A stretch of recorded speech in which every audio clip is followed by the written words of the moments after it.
I never thought I'd be the guy writing in a relationship advice subreddit about something like this. Honestly, I've always believed trust was the bedrock of a marriage. You don't even think about betrayal until it hits you smack in the face, and then everything you thought you knew about your life crumbles like a house of cards. That's exactly what happened to me the moment I found out my wife, Lisa, had slept with her boss, Mark, during a recent business trip. It started with a gut feeling, that prickling sense that something was off.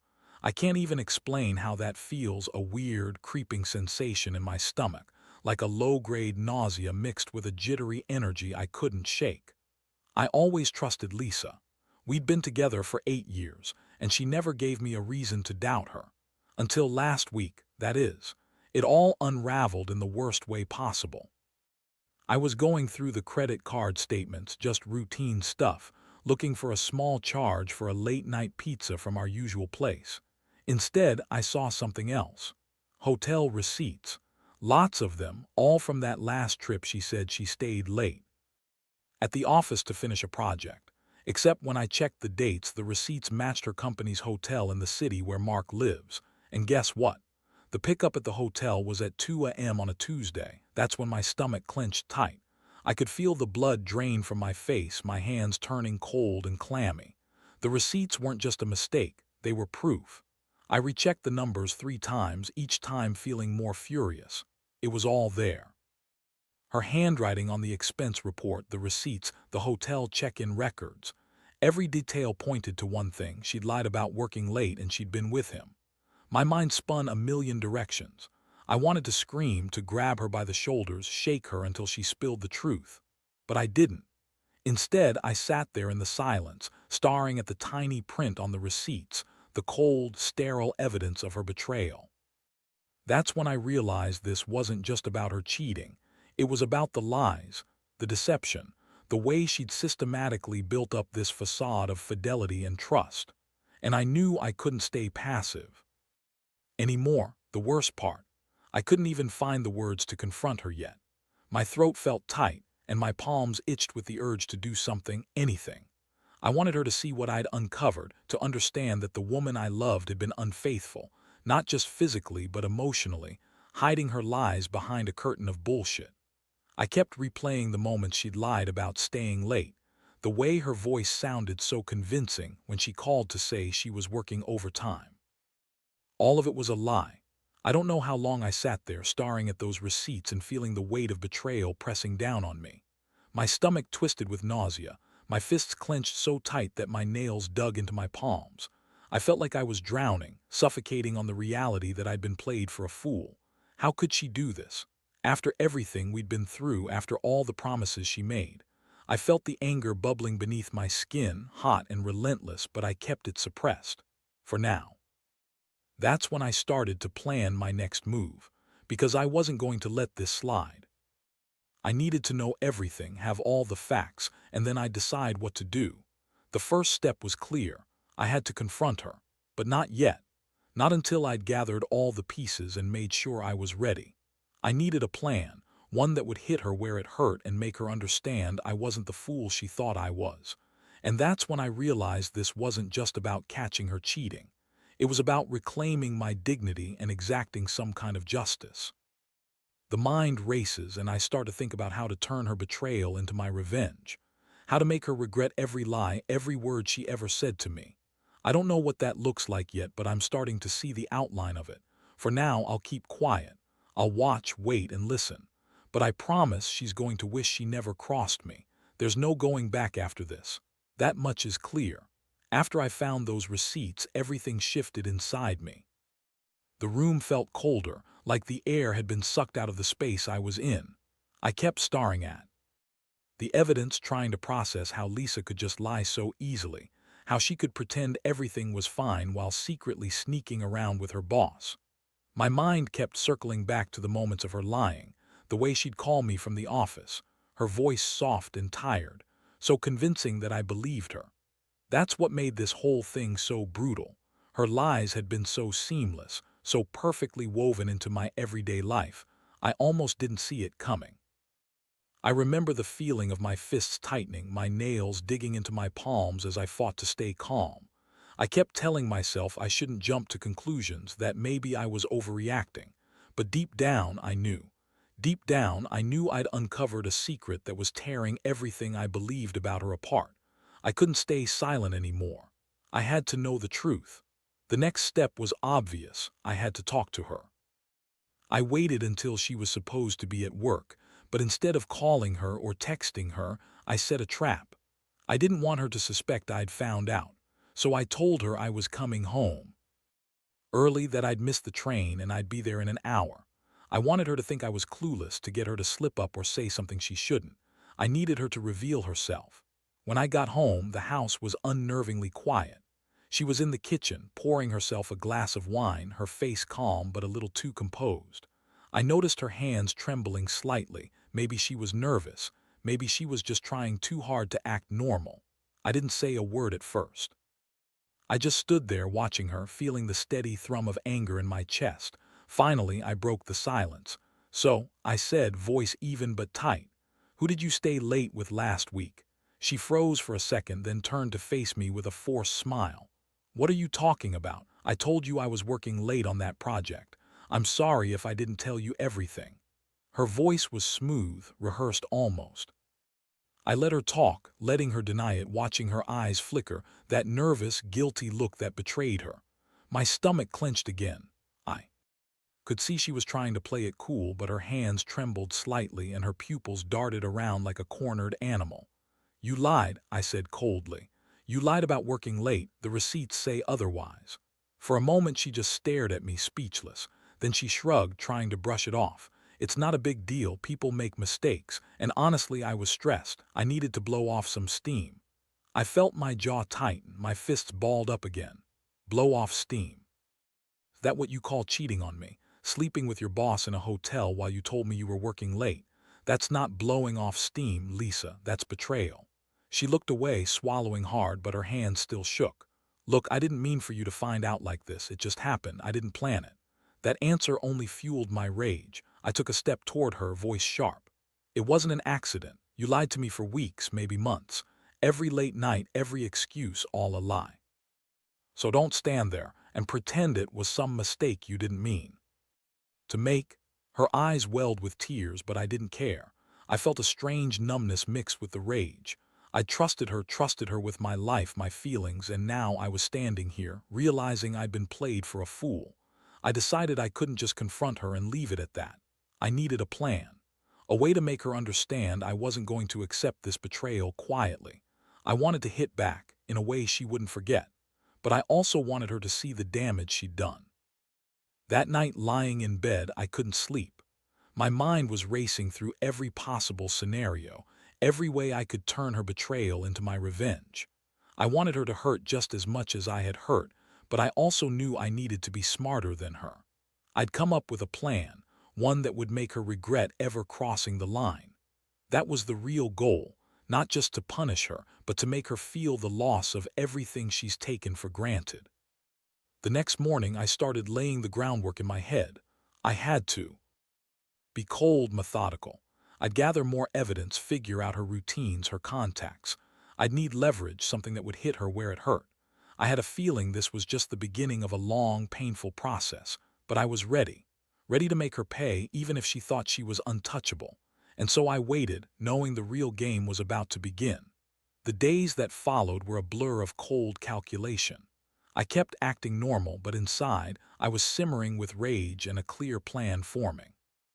I knew I had to be strategic if I wanted to make her truly regret what she'd done. The key was to surprise her, to catch her off guard, and to gather every piece of evidence I could find. If she thought I was just hurt or weak, she'd underestimate what I was capable of. That was a mistake I refused to make. I started watching her routines: when she left for work, when she came back, who she was talking to on the phone. It was all about catching her in her own lies or getting her to slip up again. At night, I'd scroll through her social media, digging for anything that might give me more leverage. I noticed she'd been deleting certain messages, hiding phone calls, acting more secretive. It was obvious she was trying to cover her tracks, but that only made her more vulnerable. One evening, I found a message from Mark that she'd forgotten to delete. It was sent during her supposed late work night. It read, Had a great time tonight, can't wait to see you again. I stared at it, my stomach twisting like a snake. A thousand emotions flared up: betrayal, disgust, a deep-seated need for justice. I printed the message, saved it secretly on a USB drive I kept in my sock drawer. That was my insurance policy now. She was in the kitchen when I returned home that evening. I noticed her fidgeting, nervously pouring herself another glass of wine. Her face was pale, her eyes darting around as if she was trying to figure out what I knew.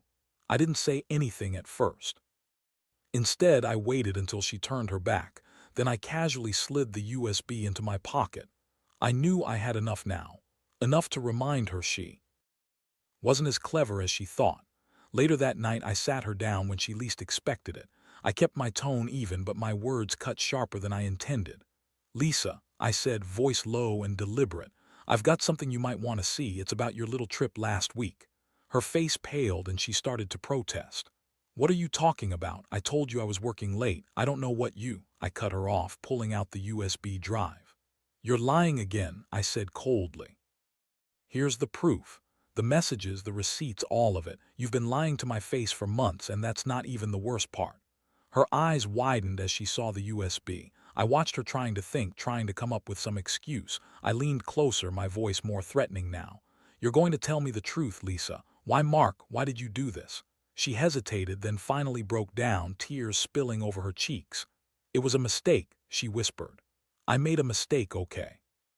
It just happened. I didn't think it would go this far. I swear I didn't love him. I only did it because I was stressed and I don't know, I was stupid." I felt my jaw tighten. I had heard enough.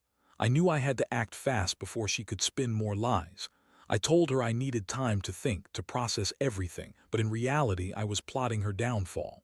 This wasn't just about catching her cheating. This was about making her realize she'd crossed a line she couldn't come back from. The next move was planning her exposure. I arranged for a mutual friend, someone she trusted, to have a copy of the evidence. I wasn't going to do this alone. I wanted her to see what she'd lost without me having to scream it myself. I stayed calm, but inside I was seething. Every second I waited, I felt that simmering rage turn into pure cold revenge. As I watched her sitting there, guilt-ridden and crying, I knew this was the turning point. The moment I chose to act. When I handed her the USB and told her I'd be taking a break, I saw her eyes flash with fear. I said, "You're lucky I'm not throwing you out right now. But believe me, this isn't over. You've got a lot to answer for." She begged, pleaded, trying to explain and apologize, but I wasn't interested in her words anymore. All I could think about was how much I needed her to feel the pain of her betrayal, just a fraction of what I felt. I had her evidence, and I was about to make sure she understood it wasn't going to stay hidden forever. The night ended with her in tears and me walking away with the USB in my pocket, knowing I had the power now. I sat alone in the quiet darkness, feeling that cold, sharp satisfaction start to settle. This was just the beginning of the end, and I was ready to see it through. I knew what I'd do next, and I knew her world was about to turn upside down. The stakes had just gotten higher, and I was more than willing to play the game. The next few days felt like walking on a razor's edge. Every time I saw Lisa, I could tell she was unraveling, her nerves frayed and her eyes glazed with guilt. She tried to act normal, but I noticed her hands trembling whenever she thought I wasn't looking. Her smile was more forced than genuine, and she'd avoid eye contact at all costs. That was exactly what I wanted. I'd spent the last couple of days planning my final move, making sure I had everything lined up perfectly. I finally decided it was time to escalate. I wasn't just going to confront her with proof anymore.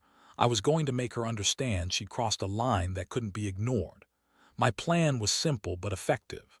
I wanted to bait her into confessing completely, then reveal everything in a way that would leave her with no room to deny or spin her way out of it.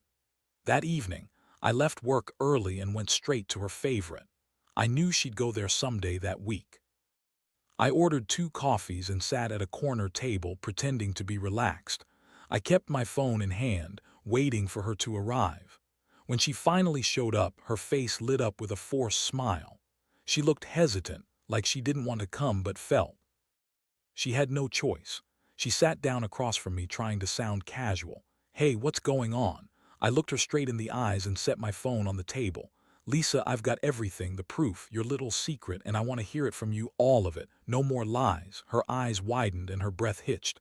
I don't know what you're talking about. Don't insult my intelligence, I said, voice sharp. The receipts, the messages, the hotel records. You lied to me for weeks, maybe months. I found everything.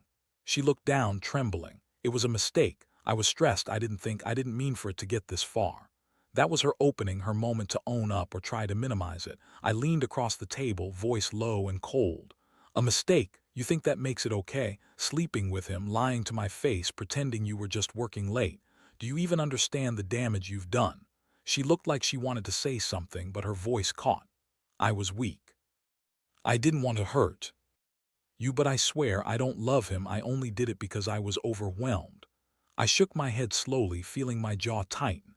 You're a liar. You never loved me. You loved what he represented: power, excitement, maybe just the thrill of sneaking around. But that's over now.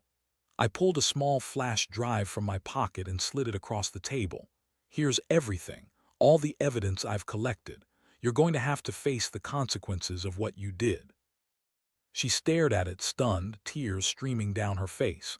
She reached out, trembling, but I didn't stop her. I let her take the drive, knowing she'd understand the seriousness of what I was doing. You're right, I said quietly. This isn't just about cheating, it's about respect. And you lost mine the day you decided to betray everything we built. I watched her sit there, tears falling freely now, clutching the drive like it was a lifeline. My stomach twisted with a strange mix of satisfaction and emptiness. I'd made her see she had nothing left to hide, no more lies to spin. She was exposed, and now the ball was in my court. I left there with a heavy heart but a clear mind. I knew I was about to cut the cord for good. Her confession, her tears, her pleas, they all meant nothing now. I was done pretending I could forgive her. It was time to end this chapter and reclaim what was left of myself. Walking back to my car, I felt the weight of the situation settle fully on my shoulders. I'd come too far to turn back now. The next step was decisive. I had everything I needed to make her realize the cost of her betrayal, and I was ready to see it through, to make sure she understood she'd lost far more than a marriage that night. I just hoped I could follow through without losing myself completely. Because somewhere deep inside, I knew this was going to change everything forever. The silence after I left was deafening. I felt like I was walking through a fog, every step heavy and deliberate. I knew I had everything I needed, the evidence, the leverage, the emotional clarity. But that didn't make it any easier. Every time I thought about her crying over that flash drive, I felt a mix of anger and pity. She was broken, and I was right there, about to shatter what remained of her world. My plan was simple but ruthless. I wanted her to feel the full weight of her betrayal without me having to scream or throw punches. I needed her to realize she'd lost control, that her lies had finally caught up with her. The goal wasn't just revenge, it was to make her understand that trust, once broken, doesn't just bounce back, it's shattered irreparably. That night I prepared everything to make the confrontation unforgettable. I set my phone to record just in case I needed proof of her reaction. I wanted her to see that I wasn't just angry, I was calculating, cold, and ready to make her regret everything. I sent her a message. Come to the house. We need to talk. Alone. No explanation, no warning. Just the message, a silent invitation to face what she'd done. When she arrived, her face was pale, eyes swollen from crying. She looked like she already knew what was coming, like she'd been bracing for it. She stepped inside and I closed the door behind her. Sit, I commanded, voice steady but hard. She obeyed, sinking onto the couch, trying to appear composed but failing miserably. Her hands trembled as she clasped them together. I pulled out the flash drive and placed it on the table, then looked her directly in the eyes. This is what you've been hiding, I said softly, but with enough weight to make her flinch. It's everything. The proof of your lies, your cheating, your betrayal. I want you to understand what you've done, not just to me but to us.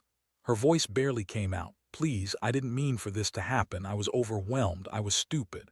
I shook my head slowly. Stupid doesn't cut it anymore. You lied to my face, to my kids, to everyone. You played with my trust like it was a toy, but now the game's over." She looked like she was about to cry again, but I pressed on.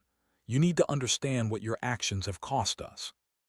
This isn't just some fling. This was intentional, planned behind my back. You're not the woman I married anymore, Lisa. You've lost that part of me." I paused, letting her absorb my words, "and I'm going to make sure you regret it." Then I reached into my pocket, pulling out a small envelope.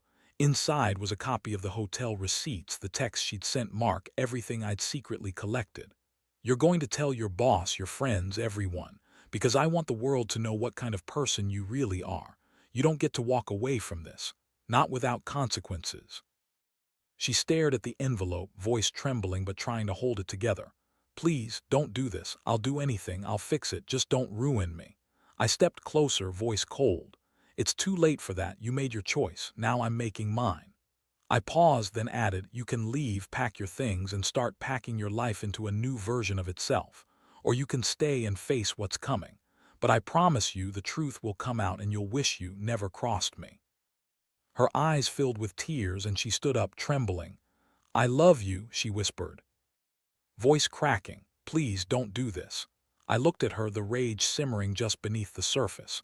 "Love, if you loved me, you wouldn't have done this. If you loved me, you wouldn't have lied. Goodbye, Lisa." I handed her the keys to her car and the envelope. She took them with trembling fingers, then turned to leave. I watched her go, feeling a strange echo of emptiness amidst the fury. This was the end of the line. As she stepped out the front door, I whispered under my breath, "Trust is fragile. One lie shatters it forever." I closed the door behind her, locking her out of my life for good. I knew I'd made the choice to strip her of her illusions, but part of me wondered if I'd just destroyed what little was left of us too. Still, it was the only way I knew to reclaim my dignity. That night, I sat alone in the quiet, the house now eerily empty. I felt a strange sense of relief mixed with the heavy weight of betrayal. My hands were still trembling, but I felt clear. This was the path I had to take. No more lies, no more pretending, just raw, brutal honesty, and a life I was going to rebuild from scratch. The house felt different after she left. The silence was deafening. I sat on the couch, staring at the darkened doorway, feeling every piece of the puzzle finally fall into place. All those nights of pretending everything was okay, all the lies I'd believed, gone. What remained was just me and the truth, raw and unfiltered. I could feel the adrenaline start to drain from my body, replaced by a strange, cold calm. I knew I'd done what I had to do. There was no going back now. I stayed up late that night, poring over the evidence one last time. The hotel receipts, the texts, the photos I'd snuck from her phone. It all confirmed what I'd suspected for days. She'd betrayed me in the worst way possible. The sting of it still burned, but I also felt a strange sense of liberation. At least I knew. No more lies. No more pretending I hadn't seen her true face.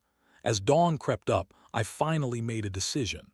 I went to the dresser, grabbed the few things I wanted to keep and packed them into a small bag. I took a deep breath, feeling the weight of the betrayal settle deep in my chest. The worst part, it wasn't just the affair, it was the lie, the deception, the way she'd broken what I thought was unbreakable. I owed her nothing anymore, so I set everything in motion. First, I took her keys and phone and placed them in an envelope. I left it on the kitchen table. Then I sat down at my desk and drafted a letter. Short, direct, honest. I told her I'd seen everything, that her actions had shattered our marriage, and that I was choosing to walk away for good. I didn't want to hurt her any more than she'd already hurt me. I just wanted her to know that I was done. I printed the letter and left it on top of the envelope. I didn't want to waste words, didn't want to drag this any longer than necessary. I also left the evidence in plain sight, that USB, the receipts, the messages, so she couldn't claim ignorance or innocence. She'd see everything for what it was.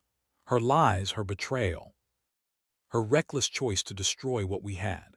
As I grabbed my coat, I hesitated for a moment. The house was silent, cold. I could almost imagine her standing there, crying, begging, trying to justify her actions. But I knew the truth. Nothing she said could undo what she'd done, and I didn't need her apologies anymore. I needed to move on. I stepped out the door, took a deep breath of the cold morning air, and locked it behind me. The world outside looked the same, but inside I felt lighter. I was finally free from her grip, from the lies, from the betrayal that had poisoned every part of my life for too long. I knew I'd heal, that eventually the wounds would fade and I would find a new path, one that didn't include her. Driving away, I looked back at the house in the distance. A part of me felt a pang of sadness, but more than that, I felt relief. I had faced the truth, owned my pain, and taken control. That's what mattered now. Not revenge, not anger, but reclaiming my life. The takeaway: trust is fragile, and once broken, it's nearly impossible to repair. But sometimes the only way forward is to cut your losses, face the truth head-on, and walk away. Because no amount of revenge can fix the damage done, and the best revenge is living well, free from lies and betrayal.